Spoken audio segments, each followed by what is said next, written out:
Two major things happened in 1619 in Virginia. One, of course, was the founding of the first representative government, legislative body in Virginia. And secondly, and this is why we're here today dominantly, is because of the landing, the deposition, the depositing, if you will, almost, of the first Africans on English American soil. So that story, just some quick background. We're going to talk about it, but that's not my purpose today to give you narrative history in any way. The story originates in what we know today as Angola. In 1619, the kingdom of Ndongo in the interior of what we know as Angola today. Portugal and Spain at that time dominated the cross-Atlantic slave trade. It had been going on for about 100 years. And in the previous year, the Portuguese had begun to wage war against the nation of Ndongo. And as part of that process, they captured hundreds and hundreds and hundreds of natives, Ndongan people, and carried them to the coast of Angola, enough to fill 36 ships with people bound for the New World. Not bound for Virginia, but bound for Mexico, South America, the Caribbean. 350 of them were put on two ships. The Treasurer and, 350 were put on one ship, the San Juan Bautista, which was assigned the task of carrying them to Veracruz, Mexico, so that they could work in the gold mines of Mexico. This was all initially about profit. They embarked sometime in late spring or early summer of 1619 and made it unobstructed, except by disease and death on board, to Jamaica, where they offloaded a number of sick, and of course they had lost a number of who had died along the way, and then continued their trip into the Gulf of Mexico. And somewhere in the Gulf of Mexico, two British English privateers, pirate ships, if you will, commandeered the San Juan Bautista. And they took approximately 60 people off the San Juan Bautista and then headed to the nearest English settlement, the nearest English port, which was in Virginia. So in sometime in the middle of August 1619, as one man put it, 20 and odd Negroes were landed here in Virginia. They would be bought from the privateers by the colony in exchange for food, and then those 20 and odd would be distributed throughout the colony to people who either purchased them or to the governor who received them as his servants or slaves. And so a story begins. Now, we only know the names of 3 of those people, and of course the names that we know of them are not their names. They are the names given to them. Portuguese names, English names, William, Isabella, Angela were their names. But of course their given names are long, were expunged from memory as soon as they could be. So I ask you today, so why are we here today? I'm curious why you have gathered here today. Of course, we're here to hear the bells, ostensibly. But those bells, what do they say to you? Why are we here? Are we here to remember those 20 and odd people who were landed in Virginia? Is that why we're here? These are not intended to be rhetorical questions, folks. You can actually answer. I'm curious why, what it is. What's in your mind when you think of today as a commemoration? 4 centuries of injustice. 4 centuries of injustice.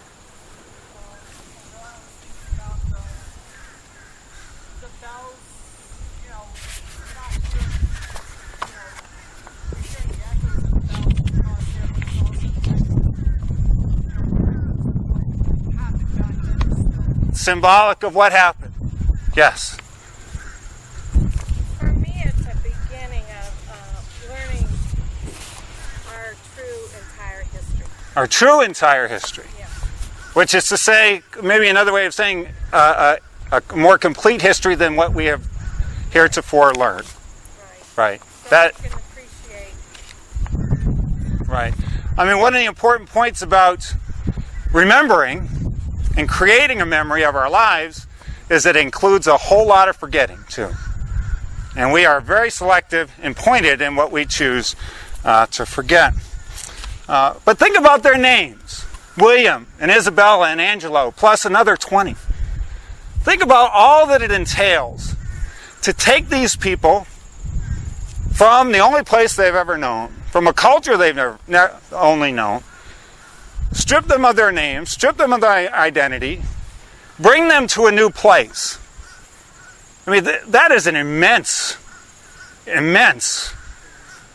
human act, inhuman act, that we forget that is embodied in every enslaved person who walked North American soil. This stripping of identity. The sense of superiority required to do that. It's almost inconceivable today that I am powerful enough to strip you of your identity and your place of residence and take you to someplace else to serve me. Has that sense of superiority disappeared from our society? Did it disappear at the end when slavery ended? Not at all. So, are we here then to remember the 246 years that slavery existed in America? Yes? We're here to remember that. So what is that? It's a scar. Is it a scar? Do we feel that scar today? Big time. How do we feel it? How does that scar manifest itself in our lives? Denial. Requires a lot of denial. So imagine a race that's 400 yards long, 1 yard for each year. And you, me, we start at the starting line and we start running. No obstructions. In fact, a lot of help along the way, a tailwind along the way. And we get 246 yards out. And then you can start. And somehow in our moment, we expect that at the finish line, here and now, it's supposed to be a competitive race. How could that possibly be? 246 years of enslavement in America, or in North America. How many years of freedom? 154.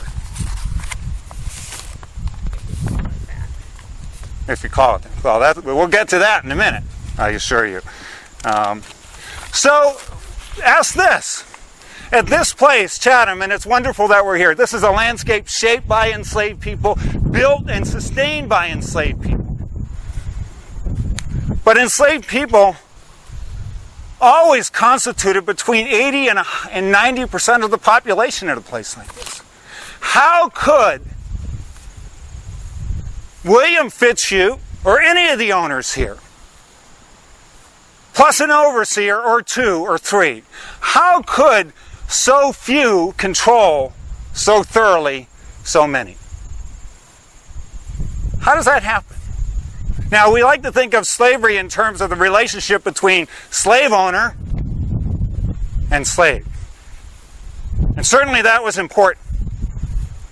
The mechanisms at the hands of a slave owner were powerful. They could injure, punish, they could sell, maybe even more coercive than physical punishment. But still, couldn't the enslaved people just overwhelm him? Stop him? What would happen if they did? What happened? People came in to support the People came in to support. Which brings us back to about 6 weeks before the arrival of Africans in Virginia, to the creation of the first representative government in North America, which I think we would all cheer as a step forward.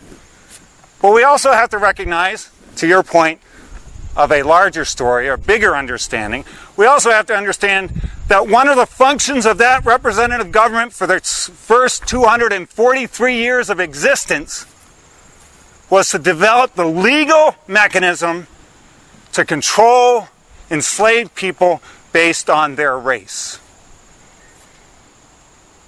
Throughout the 1600s, the Virginia legislature passed, especially after, I'll point out for some of you, the first colony to pass laws that identified and legalized slavery per se. Anyone want to guess? Virginia. Wasn't Virginia. Massachusetts. Massachusetts, by about 20 years. They institutionalized slavery. But over the course of the rest of the century, Virginia would as well. With the idea that ultimately that slave owner had behind him or her every level of government to sustain what they were doing. In the 1600s, Virginia passed a law that no slave owner who killed a slave while correcting them for misbehavior would be prosecuted for murder or a crime even. There was virtually nothing you could do to an enslaved person that would get you arrested as a slave owner. By the end of the 17th century, it was very clear in law, in practice, in custom, people of color were seen as the other, which of course is an essential ingredient for oppression. So we're talking about a period of time where the forces, the government that served the people aligned themselves with the forces that would oppress some of them. And that has happened repeatedly in our history. In 1805, there was a revolt here at Chatham. Now, I have to warn you, I have my cell phone in my pocket, and I have set the alarm on it so we know when the bells are going to happen. So if it goes off, don't get annoyed. It's purposeful. I'm going to put it right there. But in 1805, there was a rebellion, an uprising of slaves here at Chatham. Now, we'll not get into the details of it. It was not planned. It was spontaneous. It was bloody. One white man was killed.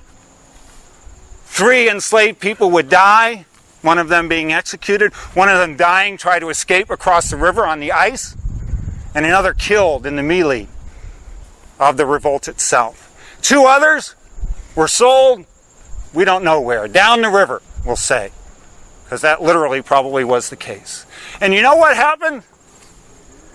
William Fitzhugh, the owner of this place, petitioned the government of Virginia to be reimbursed for the value of the enslaved people that were lost. And he received that. So if you wonder why or how it was that so few could control so many, it was because the power and force of government stood behind those slave owners. In this part of the world, that took many forms. In Fredericksburg itself, the town passed laws that not just enslaved people, but all African Americans needed to step off the sidewalk when a white person approached. What does that do? I mean, that's asserting superiority, the superiority necessary to treat people as if they are not people. The slave auction block on that corner, we know of at least 13 sales on that corner. Think about the mental gymnastics required to get to the point where you can sell another human being in the same way that you would sell tools or a cart. I mean, that's a tremendous mental conditioning to get to that point. Enslaved people had no formal names. Their births were not recorded. Their deaths were not recorded. Their marriages were not recognized. All of this in an attempt to dehumanize them in the eyes of white people so that they could be dealt as if they were commodities. I would point out that they never succeeded in dehumanizing them in the eyes of themselves. So when we're here, walk a place like this, or the streets of Fredericksburg, we have been preceded by many, and we don't know their names. Probably, I would guess, 600 to 700 enslaved people lived and died serving the owners of Chatham. Here's what we know about most of them. From an inventory, Negro man Peter, $600. Of course, the $600 was what he was worth. Negro girl Millie, $150. Venus has fits, the note is, age 30, $100. Saul, a boy with one hand, age 10, $100. Cyrus, sickly, age 2, $40. Billy Butler has fits and is burnt, age 38, $50. Negro man Bentley, a cripple, worth $0. All of this intended to dehumanize people to a point of incredibly powerful and deep wounds that remain on them and our society. We often equate slavery with violence, but it was so much more than violence. We somehow give credit to slave owners who were not violent. We say they were benevolent. Well, one local slave after the war would write, "Though my body has escaped the lash of the whip, my mind has groaned under the tortures that will never be related because language cannot express them. The whip, the cowskin, the gallows, the stocks, the paddle, the prison have no comparison with those internal pangs which are felt by the soul." So why do we have such a hard time talking about this? Why do we forget selectively? It's hard. It's hard. I've had many African Americans tell me that they don't want to hear about humiliation and oppression. Because you know what? I mean, the conversation about the slave block downtown, here's an argument that I heard not long ago.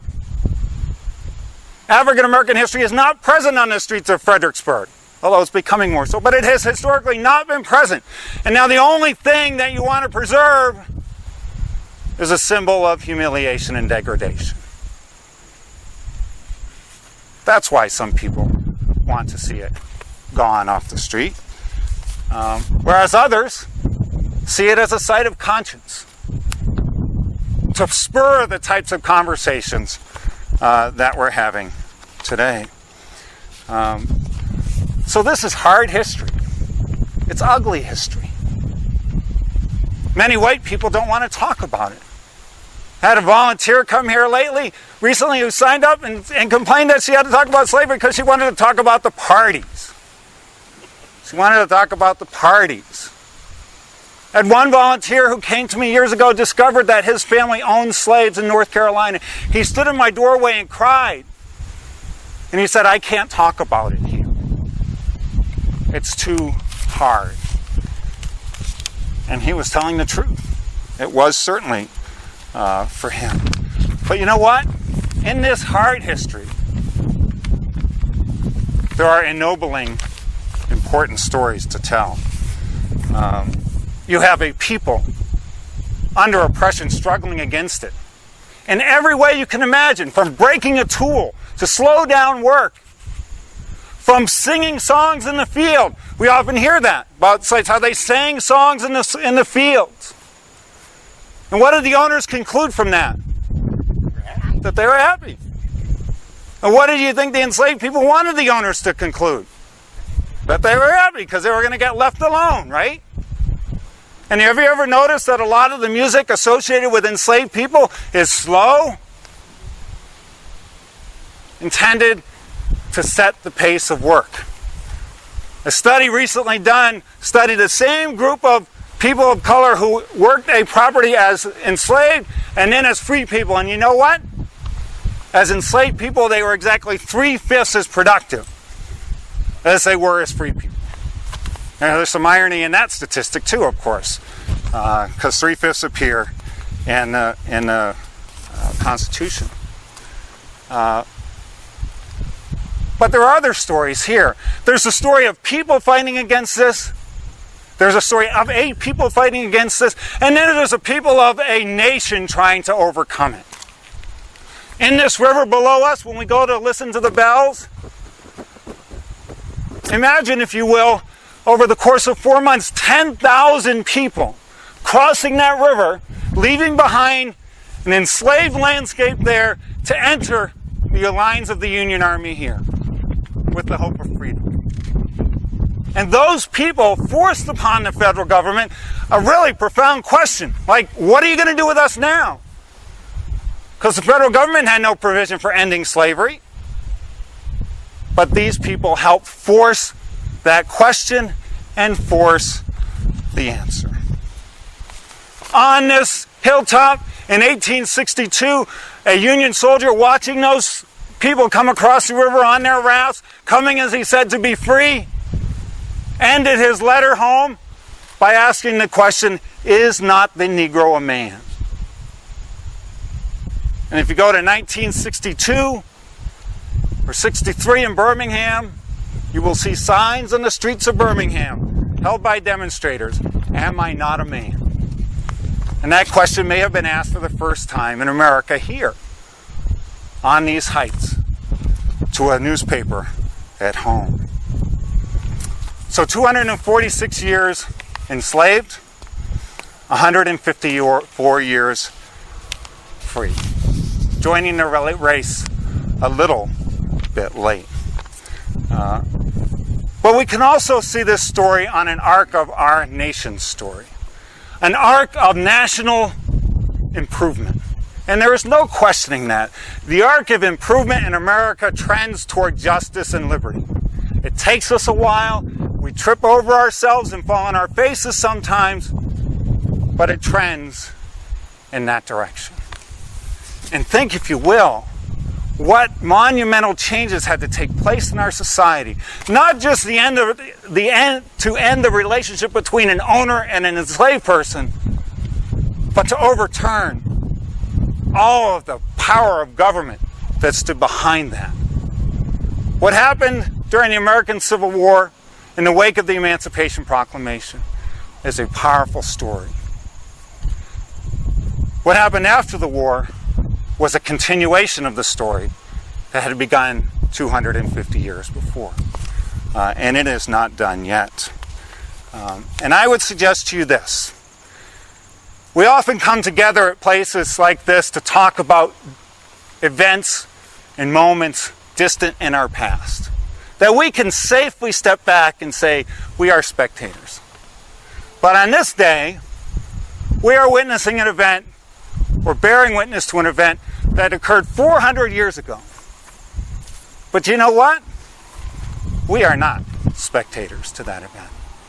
We are participants in that process, that arc of change that continues, that tide of history that rolls along with all of its eddies and backwaters and flotsam and junk and stuff we wish weren't there, but eventually has brought us to where we are today.